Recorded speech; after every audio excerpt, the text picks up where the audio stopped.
A major FOIA win by Freedom of the Press Foundation undermines a new Department of Justice policy on journalists and sources and the Trump administration's deportation argument. We have Lauren Harper, FPF's Daniel Ellsberg Chair on Government Secrecy. Lauren, you submitted the FOIA request on behalf of FPF. What is it and why is it incredibly important? So FPF submitted this Freedom of Information Act request for the declassification of a leaked intelligence community assessment that was discussed in both the New York Times and the Washington Post. We submitted the request immediately after learning that the Justice Department had reversed its media policy against subpoenaing journalists in leak investigations.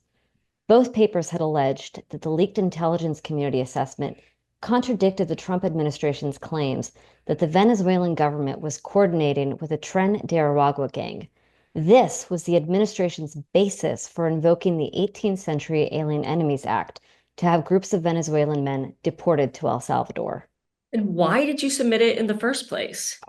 I submitted this request for two reasons. The first is that the public deserves to read this document and debate the merits of the Trump administration's deportation arguments. The second reason is that the Trump administration recently cited this leak of this document as a reason to roll back protections for journalists and their sources.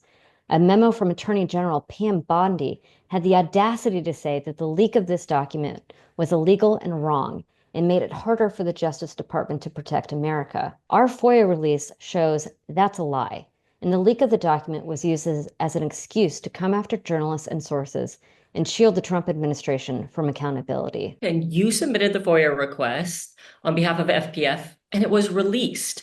Why is that release unusual or really out of the ordinary? The FOIA release is unusual and highly significant for two reasons.